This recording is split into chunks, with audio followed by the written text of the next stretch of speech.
Hello everyone, I welcome you all on my YouTube channel Krishi Valley. In today's video lecture, I will discuss a very important economic principle, that is the product-product relationship. In earlier part of the video, I already covered about very important principle, that is the principle of least cost combination. If you have not watched that video, then you can visit to the channel playlist and watch it. So let's start today's lecture. Today's lecture is going to be on product-product relationship. अब ये जो economic principal है product relationship, इसके दूसरे नाम और हैं, that is the substitution between products and output. यहाँ पे प्रोडक्ट और आउटपुट का सब्स्टिट्यूशन होता है, दैट इज़ वाई इसको substitution between product and output कहा जाता है। और प्रोडक्ट रिलेशनशिप सीधा प्रोडक्ट का आउटपुट कहा जाता है, इसको इसको आउटपुट रिलेशनशिप भी कहते हैं। तो it is famous by the name product relationship और output relationship. Next is the substitution between product और output take place in two ways. जब भी हम किसी प्रोडक्ट या आउटपुट को सब्स्टिट्यूट करते हैं तो हम उसको दो तरीके से सब्स्टिट्यूट कर पाते हैं। एक तो है हमारा principle of equity margin return के बेसिस में, और दूसरा हमारा है on the basis of product relationship के बेसिस में। ठीक है, इक्विटी मार्जिन रिटर्न भी हमने पहले कवर कर रखा है। इक्विटी मार्जिन रिटर्न में हमारे जो प्रोडक्ट्स होते हैं वो आपस में इंटर रिलेट नहीं करते हैं, आपस में वो क्या रहते हैं, इंडिपेंडेंट रहते हैं, एक दूसरे पे निर्भर नहीं करते। यानी प्रोडक्ट जो होते हैं वो इंटर रिलेटेड नहीं है, एक दूसरे से कोई रिलेशन नहीं रखते। लेकिन जो हमारा प्रोडक्ट रिलेशनशिप है, जब भी हम पढ़ने वाले हैं डिटेल में, उसमें जो हमारे प्रोडक्ट्स हैं वो क्या हैं, एक दूसरे से इंटर रिलेटेड हैं, यानी एक दूसरे पे निर्भर करते हैं, डिपेंड करते हैं, इंटर डिपेंडेंट हैं। ओके, अब हम देखते हैं फार्म में जो प्रोडक्ट रिलेशनशिप होता है वो कितने टाइप्स का होता है। तो बेसिकली यहाँ पे हमको 4 तरह के रिलेशनशिप्स की स्टडी करनी है। The first is joint product, after that joint product, complementary product, supplementary product and competitive product. ये 4 तरह के रिलेशनशिप होते हैं। वन बाय वन हम कवर करेंगे। सबसे पहले देखते हैं जॉइंट प्रोडक्ट का मतलब क्या होता है। नाम से क्लियर है, जॉइंट प्रोडक्ट यानी एक ऐसा प्रोडक्शन फंक्शन जिसमें दोनों के प्रोडक्ट्स क्या हों, सेम हों, जॉइंट हों, मिले हुए हों। ठीक है, joint products are the result from the same production function.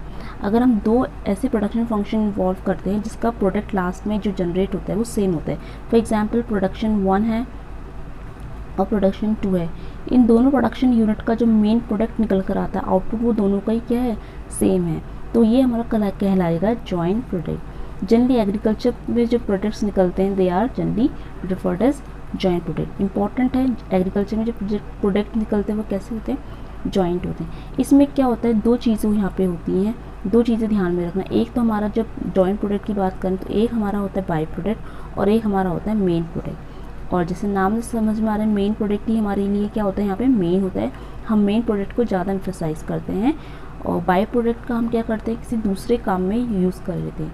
Example यहाँ पर है, जैसे हम बात करते हैं वीट ग्रेन्स की, तो जब भी हम गेहूँ लगाते हैं तो हमें उसके साथ उसका स्ट्रॉ भी मिलता है, और गेहूँ की जो ग्रेन्स हमारा जो हमारा एडिबल पार्ट होता है वो भी जनरेट होता है।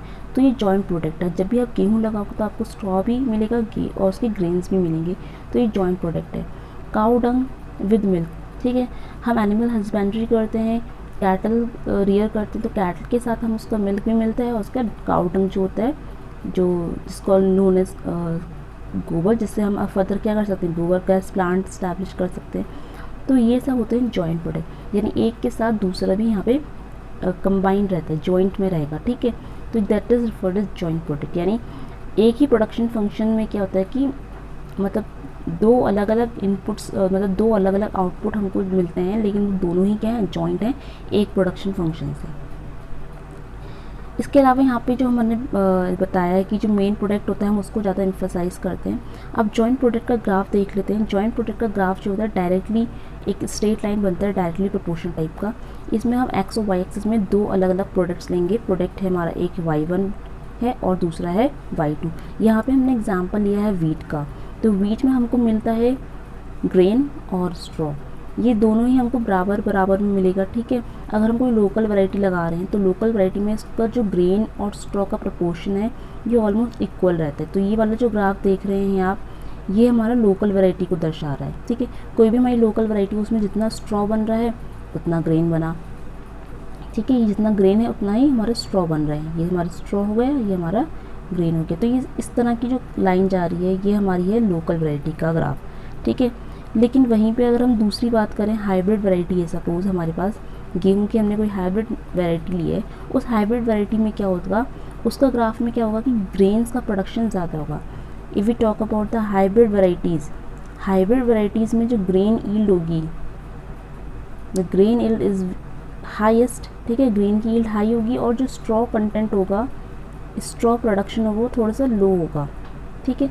तो ये वाला जो ग्राफ जा रहा है, ये वाला ब्लू कलर की लाइन वाला ग्राफ, ये है हाइब्रिड वैरायटीज़ के लिए, ठीक है। यहाँ पे देखो, जब आपका स्ट्रॉ था, ठीक है, ये आपका स्ट्रॉ है, ये आपका स्ट्रॉ गया, स्ट्रॉ आपका कम था, ये कम है स्ट्रॉ, लेकिन आपकी ग्रेन यील्ड देखो कितनी ज़्यादा है, यहाँ तक ज़्यादा आ गई, ठीक है। वैसे ही ये देखो, ये स्ट्रॉ की यील्ड है और ये ग्रेन की यील्ड कितनी ज़्यादा हुई। तो यही मतलब है कि हमारी जो हाइब्रिड वैरायटीज़ होती है उसमें ग्रेन यील्ड ज़्यादा होगी और स्ट्रॉ यील्ड कम होगी। तो ये ग्राफ जो है अकॉर्डिंगली बनेगा, लेकिन इस ग्राफ में भी ध्यान रखना है कि ग्राफ हमेशा कैसा होगा, ये नीचे से ओरिजिन से टच होता हुआ ऊपर की तरफ इंक्रीज़ होता हुआ शो होगा, यानी डायरेक्टली प्रोपोर्शनल टाइप का ग्राफ शो होता है इस तरह से। अब आगे चलते हैं, नेक्स्ट हमारा जो रिलेशनशिप है प्रोडक्ट में, that is the complementary relationship. Now what is this complementary relationship? Complementary का मतलब होता है साथ में, ठीक है, जो कुछ होगा साथ में होगा, यानी इंक्रीज़ है तो दोनों में इंक्रीज़ होगा, डिक्रीज़ है तो दोनों में ही डिक्रीज़ होगा, ठीक है। The change in the level of one product change the level of other product in same direction. ये शब्द बहुत ज़रूरी है, यानी एक हमारा प्रोडक्शन फंक्शन है 1, एक हमारा प्रोडक्शन फंक्शन है 2, इनमें जो भी चेंजेस होंगे सेम डायरेक्शन में होंगे। सेम डायरेक्शन का चेंज का मतलब है प्रोडक्शन 1 इंक्रीज़ है तो प्रोडक्शन 2 भी इंक्रीज़ होगा, प्रोडक्शन 1 अगर डिक्रीज़ है तो प्रोडक्ट 2 भी हमारा डिक्रीज़ होगा, यानी जो भी चेंज हुआ है सेम डायरेक्शन में हुआ है, ठीक है। ये मतलब होता है सेम डायरेक्शन का। लेकिन होता क्या है कि आगे कुछ टाइम बाद जब हम इसको कंटिन्यू रखते हैं यही रिलेशनशिप को, ये लेकिन आगे चल के कुछ टाइम पीरियड बाद क्या बन जाता है, कम्पिटेटिव बन जाता है, यानी एक का इंक्रीज़ करने पे दूसरा घटेगा, ऐसा हो जाता है, कंपटीशन क्रिएट हो जाएगा। लेकिन इनिशियली हम इसको कॉम्प्लीमेंट्री में ही कंसिडर करते हैं। इसके एग्जाम्पल देखते हैं, इसमें एग्जाम्पल सबसे जो बेस्ट एग्जाम्पल है that is the mixed cropping of wheat and gram, ठीक है। गेहूँ और चने की जो हम मिक्स क्रॉपिंग करते हैं, this is a complementary relationship. How we can say this is complementary relationship? We all know जो ग्राम होता है, what is this? Gram is a leguminous crop, it helps in the nitrogen fixation. तो gram क्या करता है, nitrogen fixation करेगा, ठीक है। तो ग्राम और व्हीट की अगर हम मिक्स्ड क्रॉपिंग करते हैं, वी ऑल नो दोनों ही रबी सीजन के क्रॉप हैं, तो दोनों को हमने मिक्स क्रॉपिंग में लगा रखा है, ये हमारा एरिया है, यहाँ पे हमने मिक्स क्रॉपिंग कर रखी है। तो होता क्या है कि ग्राम क्या करेगा, जो नाइट्रोजन फिक्सेशन है वो करेगा, तो नाइट्रोजन को सॉइल में फिक्स करने से क्या होगा, सॉइल में नाइट्रोजन स्टेटस क्या बढ़ेगा, बढ़ जाएगा, सॉइल क्या होगी, इम्प्रूव हो जाएगी, न्यूट्रिएंट स्टेटस इम्प्रूव हो जाएगा, और यही नाइट्रोजन बाद में क्या होगा, जो हमारी वीट क्रॉप है वो ले पाएगी, यानी वीट के लिए नाइट्रोजन की डेफिशिएंसी नहीं बनी रहेगी, वीट को प्रॉपर अमाउंट में नाइट्रोजन सप्लाई होती रहेगी, बिकॉज उसके संग हमने चना लगा रखा है, तो ग्राम जो है नाइट्रोजन को फिक्स करेगा और ये नाइट्रोजन वीट यूज़ कर सकता है। तो ये होता है कॉम्प्लीमेंट्री रिलेशनशिप। तो गेहूं की यील्ड तो बढ़ेगी, साथ में जो हमारा आई मीन जो ग्राम है उसकी यील्ड तो इंक्रीज़ होगी, क्योंकि वो नाइट्रोजन फिक्स कर रहा है, वही नाइट्रोजन गेहूं यूज़ कर रहा है तो उसकी यील्ड भी इंक्रीज़ होगी। तो एक प्रोडक्ट इंक्रीज़ कर रहा है तो दूसरा प्रोडक्ट भी इंक्रीज़ करेगा, इसी कहते हैं सेम डायरेक्शन। लेकिन कुछ टाइम बाद क्या होता है, ये रिलेशनशिप जो होता है कंपटीशन क्रिएट कर देता है, ठीक है, कंपिटिटिवनेस इसमें आ जाती है। इसका जैसे ग्राफ अगर हम देखें तो इसका ग्राफ देख सकते हैं, ठीक है। वाई और एक्स एक्सिस में हमने क्या लिया है, डिफरेंट प्रोडक्ट्स लिए, product y1 and product y2, ठीक है, product y1 and product y2। अब इनका जो ग्राफ होता है, कॉम्प्लीमेंट्री का ग्राफ जो होता है हमेशा पैरेलल रन करता है। कैसे रन करेगा, पैरेलल। ये हमारा प्रोडक्ट था A और ये है हमारा D, ठीक है। ये देखो, ये इस तरह से ग्राफ जा रहा है, ये हमारा होगा कॉम्प्लीमेंट्री। लेकिन मैंने आपको बताया था कि कुछ टाइम पीरियड के बाद ये रिलेशन कैसा हो जाएगा, कंपटीशन हो जाएगा, इसके बीच में क्या होगा, कंपटीशन हो जाएगी। तो ये कंपटीशन की रेंज कब आएगी, जब ये दोनों लाइन आपस में क्या करेंगी, मिलने लगेंगी। कुछ टाइम बाद ये देखो डॉट डॉट जा रहा है ना, ये जो है कंपटीशन को दर्शा रहा है, ठीक है। अगर ये लाइन्स इस तरह अलग हैं तो कॉम्प्लीमेंट्री हैं, लेकिन कुछ टाइम बाद अगर ये लाइन्स ऐसे होने के बाद ऐसे मिल जा रही हैं तो ये इतना ये जो है हमारा कंपटीशन की रेंज में आ रहा है। तो ये होता है हमारा कॉम्प्लीमेंट्री रिलेशनशिप। एग्जाम्पल बहुत इंपॉर्टेंट है, ठीक है। इसके अलावा एक तो हमने गेहूं और चने का एग्जाम्पल लिया, इसके अलावा हम और भी एग्जाम्पल्स ले सकते हैं, जैसे कैटल्स और मेन्योर का, ठीक है। जितना ज़्यादा हमारा कैटल का प्रोडक्शन अच्छा होगा, ठीक है, नंबर ऑफ़ कैटल्स अगर हम बढ़ाएंगे तो हमारा जो मेन्योर है वो भी हमारा क्या करेगा, इंक्रीज़ करेगा। बिकॉज अल्टीमेटली जो हम मेन्योर डेवलप करते हैं वो कहाँ से करेंगे, कैटल का जो वेस्ट प्रोडक्ट है वहीं से डेवलप करते हैं। तो ये होता है हमारा कॉम्प्लीमेंट्री रिलेशनशिप। नेक्स्ट है हमारा सप्लीमेंट्री रिलेशनशिप। सप्लीमेंट्री रिलेशनशिप बहुत ईजी है। इसमें क्या होगा, दो प्रोडक्ट्स होंगे जिनका आपस में कोई इनका कोई असर नहीं होता एक दूसरे पे, ना इंक्रीज़ का कोई असर होगा ना डिक्रीज़ करने से कोई असर होगा। मीन्स द इंक्रीज और decrease in the production level of one output does not affect, क्या लिखा है यहाँ पर, does not affect the production level of other input. एक प्रोडक्शन यानी एक प्रोडक्शन का लेवल है, उसमें हम चाहे इंक्रीज़ करें या डिक्रीज़ करें, दूसरे को उससे कोई फ़र्क नहीं पड़ेगा, ठीक है। ये होता है हमारा सप्लीमेंट्री रिलेशनशिप। अभी हमने सबसे पहले पढ़ा था जॉइंट रिलेशनशिप। इसमें क्या होगा कि एक ही प्रोडक्शन फंक्शन से अलग अलग प्रोडक्ट जो है जनरेट होते हैं। The one is called main product and other one is called by product. Complementary पढ़ा, कॉम्प्लीमेंट्री में क्या है, साथ में इंक्रीज़ करेंगे या तो साथ में डिक्रीज़ करेंगे। सप्लीमेंट्री में क्या है, कोई फ़र्क नहीं पड़ेगा, इंक्रीज़ करो या डिक्रीज़ करो, ठीक है। इस तरह के रिलेशनशिप को हम बोलते हैं सप्लीमेंट्री रिलेशनशिप। इसमें हमारे क्या होते हैं, सब्सिडरी एंटरप्राइज सेट होता है। एक इंटरप्राइज़ को हम क्या बोलते हैं, सब्सिडरी इंटरप्राइज़ बोलते हैं। सब्सिडरी इंटरप्राइज़ वो होगा जिसका फार्म इनकम में सिर्फ मात्र 10% का कंट्रीब्यूशन रहता है। ये कहा जाता है सब्सिडरी इंटरप्राइज, ठीक है। What is subsidiary enterprise? Subsidiary enterprise the enterprise which contributes only 10% to the total farm income. Total farm income में इसका 10% का ही कंट्रीब्यूशन रहता है। Subsidiary enterprise utilize the by product and the surplus labour. इसका example है हमारा rearing of life stocks and cultivation of crops, ठीक है। जैसे हम कैटल जो लाइफ स्टॉक होती हैं हमारी कैटल्स वगैरह, इनको हम रेयर कर रहे हैं, पाल रहे हैं, इसके साथ साथ हम क्रॉप्स का कल्टिवेशन भी करें, तो एक सप्लीमेंट्री रिलेशनशिप है। लाइफ स्टॉक आप बढ़ा लो, इंक्रीज़ करो, क्रॉप कल्टिवेशन पे उसका कुछ इफेक्ट ऐसा लिंक नहीं करेगा डायरेक्टली, ठीक है। एग्जाम्पल है हमारा दूसरा bottle gourd and sugar cane cultivation. Bottle gourd और शुगर केन का कोई रिलेशन नहीं है, इंक्रीज़ करो एक को या डिक्रीज़ करो, दूसरे पे कोई फ़र्क नहीं पड़ेगा। लेकिन at the same time supplementary relationship भी क्या होगा, कुछ टाइम बाद क्या हो जाएगा, ये भी कंपटीशन क्रिएट कर देता है। जैसे कॉम्प्लीमेंट्री में था, कॉम्प्लीमेंट्री साथ साथ में होता है, इंक्रीज़ होगा तो साथ में होगा, डिक्रीज़ होगा साथ में होगा, और कुछ टाइम तक उसको कंटिन्यू करते थे तो एक कंपटीशन की रेंज आ जाती है। वैसे ही सप्लीमेंट्री में भी अगर हम देखें, ग्राफ से समझते हैं, सप्लीमेंट्री में भी क्या होता है, कुछ टाइम बाद यहाँ पर भी कंपटीशन की रेंज आने लगती है। ये इतना एरिया जो है it denotes about the competition, okay.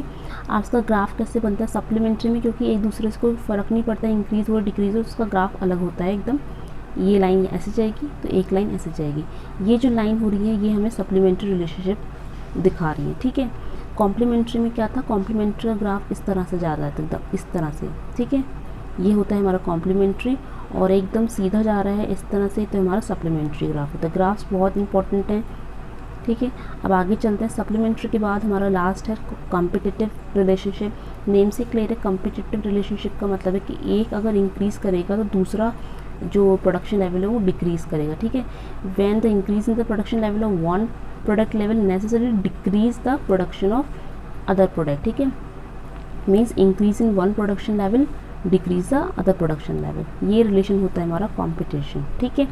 And when the two products are in competition they may substituted constant rate, increasing rate and decreasing rate. अब यहाँ पे सब्सटीट्यूशन हम 3 तरीके से कर सकते हैं। ध्यान रखना, जब भी हम कंपटीशन रिलेशनशिप की बात करते हैं, कम्पिटिटिव रिलेशनशिप यानी ऐसा रिलेशनशिप जिसका दूसरे पे नेगेटिव इफेक्ट पड़ रहा है, यानी एक इंक्रीज़ करेगा तो दूसरा को डिक्रीज़ करना है।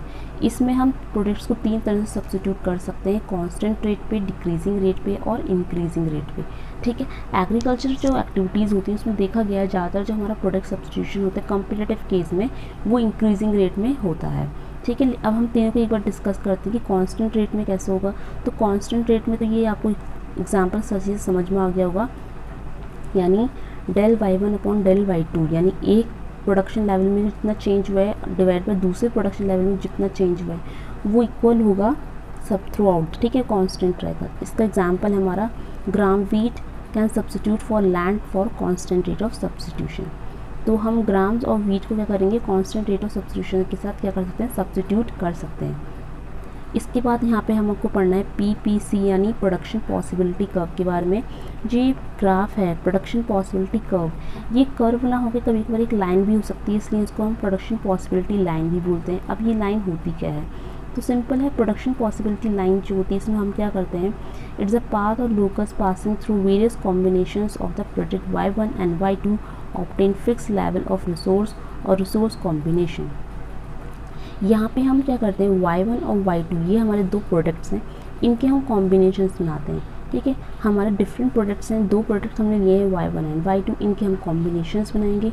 उनके कॉम्बिनेशन से जो हमको पॉइंट्स मिलेंगे, लोकस ये पाथ जनरेट होगी, पॉइंट्स मिलेंगे, उनको हम ज्वाइन कर देंगे और ये हमारा क्या होगा, फिक्स लेवल ऑफ रिसोर्स और रिसोर्स कॉम्बिनेशन को दर्शाएगा। अलग अलग आउटपुट्स को हम कंबाइन करेंगे, that will generate for resource combination, और उससे जो हम लाइन पास कराएंगे या कर्व बनाएंगे, कुछ भी कर लो ग्राफिकली, उसको उस पाथ या उस लोकस से जो पॉइंट्स पास हो रहे हैं, दैट इज़ अवर PPC यानी प्रोडक्शन पॉसिबिलिटी कर्व। इसके कई नाम और होते हैं, देखो उसको हम ट्रांसफॉर्मेशन भी कहते हैं, आइसो रेवेन्यू कर्व भी बोलते हैं, आइसो रिटर्न कर्व भी बोलते हैं, और भी नाम है इसके। ओके, आइसो इनकम कर्व भी बोलते हैं, अपॉर्चुनिटी कर्व भी बोलते हैं। ठीक है, तो कितने नाम हो गए, पहला तो हमने PPC पढ़ा था, production possibility curve. Production possibility curve को ही हमने क्या बोला, ट्रांसफॉर्मेशन बोला, सब क्या बोला, ट्रांसफॉर्मेशन बोला। उसके बाद हमने बोला इसको iso revenue line, sorry iso revenue curve. ठीक है, रेवेन्यू इसलिए बोलते हैं क्योंकि ये प्रोडक्ट से रिलेटेड है ना, यानी आउटपुट से रिलेटेड है, तो आउटपुट से जो टर्म होता है उसके लिए हम रेवेन्यू शब्द यूज़ कर रहे हैं। और आइसो का मतलब होता है इक्वल। ठीक है, iso revenue, equal revenue generate हो रही है। इसके बाद आइसो रिटर्न भी बोलते हैं इसको हम, आइसो रिटर्न, और बोलते हैं आइसो इनकम, आइसो अपॉर्चुनिटी। ठीक है, ये डिफरेंट नाम हैं इसके, एक ही चीज़ के कई सारे नाम होंगे। ठीक है, और ये मैंने आपको पहले ही बताया है कि प्रोडक्शन पॉसिबिलिटी कर्व जब एक लाइन फॉर्म में हम डिनोट करते हैं लाइन की तरह, तो ये हम PPL यानी प्रोडक्शन पॉसिबिलिटी लाइन कहलाता है। अब ये ग्राफ दिखने में कैसा होता है, एक बार देख लेते हैं इसको। तो हमारा जो कांस्टेंट प्रोडक्शन पॉसिबिलिटी कर्व होता है ये इस तरह से दिखता है, इस तरह से नीचे डिक्रीजिंग की तरफ ये ग्राफ जा रहा है। ठीक है, कांस्टेंट वाला है, नाम भले इसका कांस्टेंट है पर ग्राफ जो है इसका नीचे की तरफ जा रहा है। तो constant rate of product substitution का ग्राफ इस तरह से होता है। हमने दो प्रोडक्ट्स लिए हैं y1 एंड y2, तो y1 जब कम था तो हमारा जो y2 था वो बहुत ज़्यादा इंक्रीज़ करा, इतना चेंज है, और ये यहाँ देखिए कितना सारा चेंज है। ठीक है, यानी जो हमारा y2 था वो ज़्यादा था और जो y1 था वो हमारा कम था। y1 में कम चेंज आ रहा है, देखो कितना कम ग्रो कर रहा है ये, लेकिन हमारा जो y2 में इंक्रीज़ है वो बहुत ज़्यादा है, देखो कितना ज़्यादा इंक्रीज़ कर रहा है ये। ठीक है, तो इस तरह से एक नीचे डिक्रीज़ वाला ग्राफ आपको शो होगा। ये हमारा था constant rate of product substitution. Decreasing rate of product substitution में क्या होगा, two products are within a limited range में सब्स्टिट्यूट एट डिक्रीजिंग रेट। हम दो प्रोडक्ट को सब्स्टिट्यूट कर सकते हैं लेकिन डिक्रीजिंग रेट के साथ करेंगे। इसका एग्जांपल है हमारा substitution between dairy and crops in short duration. अगर हम डेयरी और क्रॉप्स को शॉर्ट ड्यूरेशन के लिए आपस में सब्स्टिट्यूट कर दें तो इनका जो रेट होगा वो डिक्रीजिंग रेट ऑफ सब्स्टिट्यूशन कहलाता है। ठीक है, क्योंकि जो डेयरी होगा उसको हम, जैसे for example we have a land, और इस लैंड में हमने डेयरी का प्रोडक्शन कर रहे हैं और एक में हम क्रॉप्स का प्रोडक्शन कर रहे हैं। अगर हम इनको सब्स्टिट्यूट करना चाहें, डेयरी को सपोज हम क्रॉप्स सब्स्टिट्यूट करना चाहें शॉर्ट पीरियड टाइम के लिए, तो हम डिक्रीजिंग रेट से करेंगे। ठीक है, कैसे रेट से करेंगे, डिक्रीजिंग रेट से करेंगे। एकदम से सब कुछ सब्स्टिट्यूट नहीं करेंगे, थोड़ा थोड़ा करके डिक्रीजिंग रेट से करते हैं। इसके बाद हमारा आता है increasing rate of product substitution. Increasing rate of product substitution में क्या होता है, the increase the level of one product decrease the level of other product. वही कंपटीशन है ना, एक लेवल हम इंक्रीज़ करेंगे दूसरे लेवल में डिक्रीज शो होता है, that is called increasing rate of product substitution. और एग्रीकल्चर में ज़्यादा हम इसी का जो यूज़ है, कंट्रीब्यूशन इसका ज़्यादा देखा गया है। एग्जाम्पल यहाँ पे है हमारा substitution between labour and capital. अब हम लेबर और कैपिटल को जब सब्स्टिट्यूट करते हैं तो वो हमारा इंक्रीजिंग रेट ऑफ सब्स्टिट्यूशन में काउंट होगा। राइस और मेज ये हमारा इंक्रीजिंग है। इस टाइप का जो रिलेशनशिप होता है वो एग्रीकल्चर सेक्टर में बहुत ज़्यादा कॉमनली देखा गया है। तो याद रखना लेबर और इनकम, हमारे पास लेबर्स हैं, लेबर को इनकम देनी पड़ेगी। अब सपोज़ हमारे पास लेबर कितने हैं, 5 लेबर हैं, तो हम अकॉर्डिंगली इनको देंगे कैपिटल, हमारी कैपिटल उसके हिसाब से अलग होगी। लेकिन वहीं पे हमारे अगर 2 लेबर काम करें तो तब हमारी कैपिटल का जो कैपिटल है वो अलग होगी। तो इस तरह से हम जो सब्स्टिट्यूशन करते हैं वो इंक्रीजिंग रेट पे कर सकते हैं, लेबर और कैपिटल। तो ये हमारा इंक्रीजिंग रेट का ग्राफ है, ठीक है। Increasing rate of product substitution का ग्राफ कुछ इस तरह बनता है, और ये जो ग्राफ होता है इसको हम PPC यानी प्रोडक्शन पॉसिबिलिटी कर्व के नाम से जानते हैं, और अगर लाइन होती तो हम इसको प्रोडक्शन पॉसिबिलिटी लाइन कहते थे। ये रिलेशनशिप भी बहुत इंपॉर्टेंट है, जो भी अभी तक हमने पढ़ा है। MRP देख सकते हैं, MRPS का मतलब है marginal rate of product substitution. जो marginal rate of product substitution होता है वो देख सकते हैं डिफरेंट एंटरप्राइजेस के लिए, ठीक है। तो पहला हमारा था competition, supplementary and last one is complementary.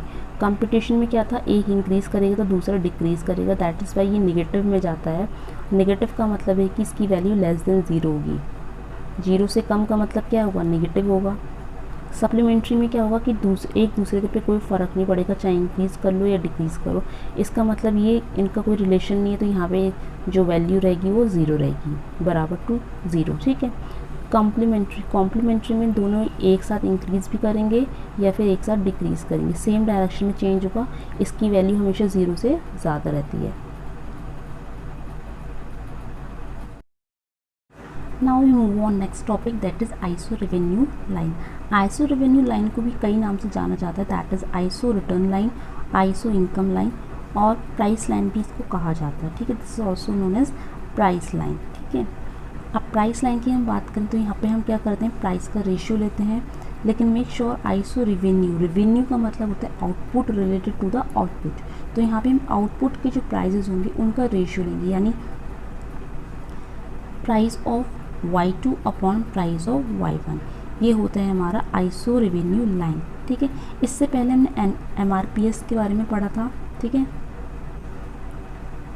इससे पहले हमने देखा था MRPS का मतलब है marginal rate of product substitution, ठीक है। Marginal rate of product substitution की 3 वैल्यूज़ हमने पढ़ी थी, या तो ये 0 से ज़्यादा होगा, या 0 से कम होगा, या 0 के बराबर होगा, ठीक है। इसके हिसाब से अभी हमने देखा था कि कितने रंग के प्रोडक्ट्स के बीच में रिलेशन बन सकते हैं। 0 से कम में कंपटीशन, 0 के बराबर सप्लीमेंट्री, 0 से ज़्यादा तो कॉम्प्लीमेंट्री। तो वैसे ही हमारा MRPS की तरह हमको प्राइस रेशियो याद रखना है। प्राइस रेशियो में हम यहाँ बात करते हैं PY2 अपॉन PY1 में, जिसमें हमारे जो प्राइसेस है वो आउटपुट या प्रोडक्ट के प्राइसेस के साथ हम डील करेंगे, ठीक है।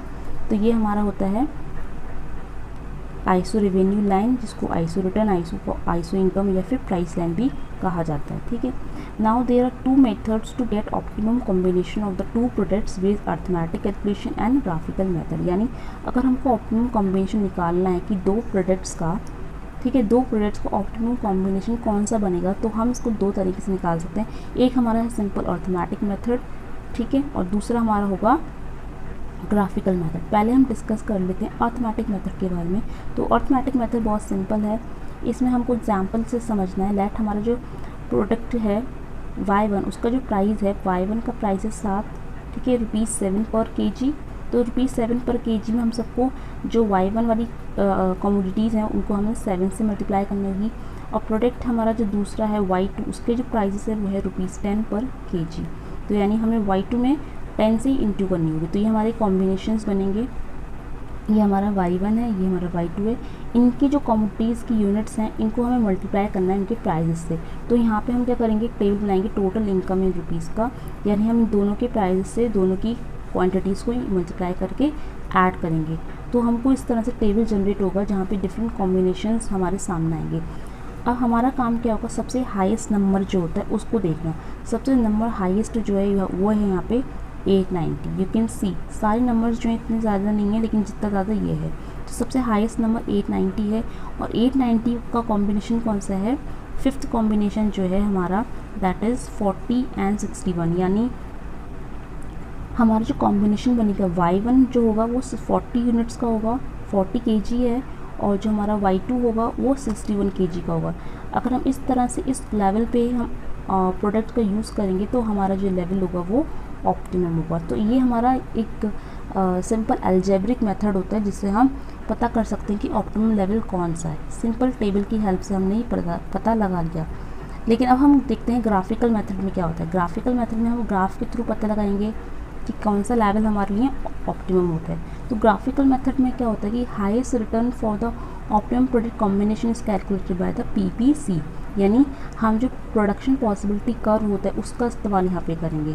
प्रोडक्शन पॉसिबिलिटी कर्व या फिर आइसो रेवेन्यू लाइंस का यूज़ करेंगे। आइसो रेवेन्यू लाइन अभी हमने पढ़ा था, आइसो रेवेन्यू का मतलब हो गया सिंपली प्राइस लाइन, जिसको हमने बोला था अभी प्राइस लाइन, ठीक है। तो यहाँ पे हम प्राइस लाइन की बात करेंगे, यानी PY2 अपॉन PY1, इन दोनों की हेल्प से PPC और प्रोडक्शन ये प्राइस लाइन की हेल्प से हम क्या करेंगे, ऑप्टिमम लेवल को पता करेंगे। अब ग्राफ में अगर हम देखते हैं, ग्राफिकल मेथड है, तो ग्राफिकल मेथड में हम एक्स एक्सिस में लेंगे प्रोडक्ट Y1 और वाई एक्सिस में लेंगे प्रोडक्ट Y2। अब इनका जो ग्राफ प्लॉट करेंगे तो यहाँ पे देखो दो तरह की लाइंस यहाँ पे हमने ड्रॉ करनी है, दो तरह की कर्व्स या लाइंस हमें ड्रॉ करनी है। The first one is iso revenue line. Iso revenue lines जो होती हैं वो हमारी एकदम पैरेलल जा रही है, ये हमारी है आइसो रेवेन्यू लाइन, ठीक। अब यहाँ पे हमको क्या ड्रॉ करना होगा, PPC यानी production possibility curve. Production possibility curve हमारा ये जा रहा है, और इसके बाद हमको जो बीच में ये पॉइंट मिल रहा है इंटरसेक्टिंग पॉइंट, यही हमारा पॉइंट क्या कहलाएगा, मैक्सिमम रेवेन्यू पॉइंट। ये हमारा मैक्सिमम रेवेन्यू पॉइंट है। तो हमने ग्राफ के मेथड से भी पता कर लिया कि कौन सा लेवल हमारे लिए ऑप्टिमम है। इसमें हमें दो चीज़ को इंटरसेक्ट करना था, आइसो रेवेन्यू लाइंस और PPC को, ठीक है।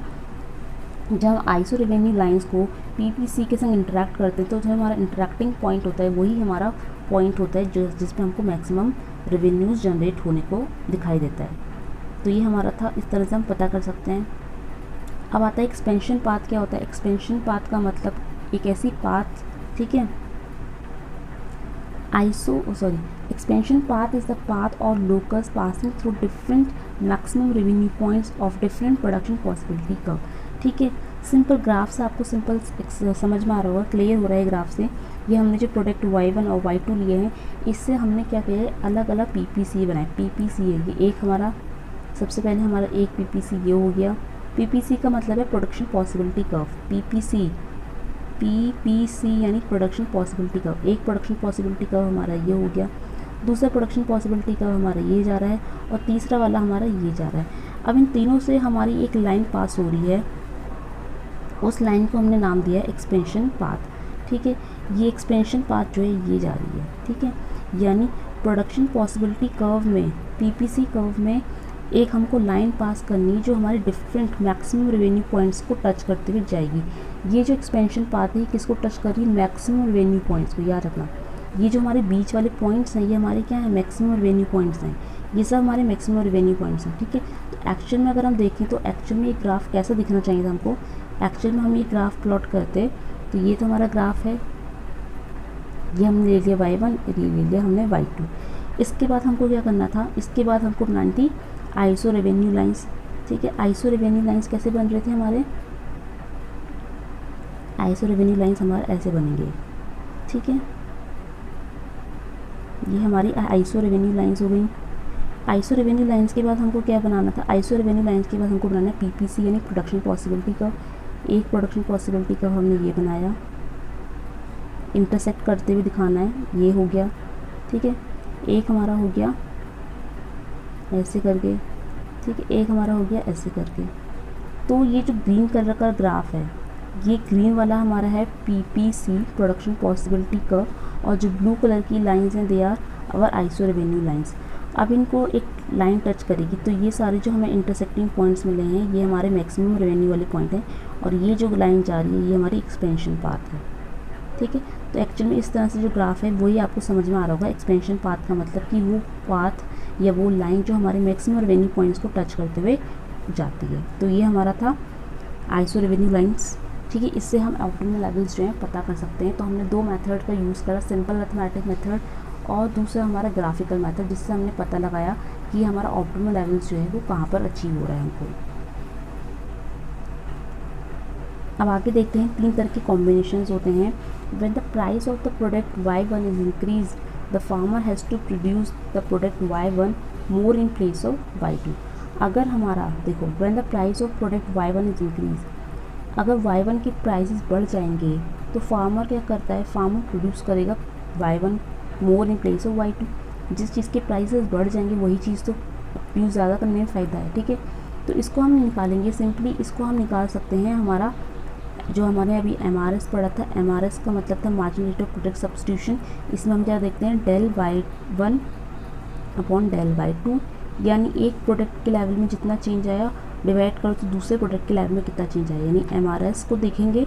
और साइड में हम देखेंगे प्राइस रेशियो ऑफ आउटपुट का प्राइस रेशियो क्या था, price of Y2 divide by price of Y1। इन दोनों को हमको कंपेयर करना है, कौन ज़्यादा है कौन कम है। तो 3 कंडीशंस यहाँ पे हमारे सामने आती हैं। 3 कंडीशंस में से पहली कंडीशन है हमारी कि जब हमको ये वाला रिलेशन देखने को मिलेगा, यानी del Y1 upon del Y2 greater than Y2 upon price of Y2 upon price of Y1। ये हमारा पहला जो कंडीशन है, इसको हम बोलते हैं MRS, ये MRPS जो भी है, marginal rate of product substitution. और दूसरा है हमारा प्राइस रेशियो।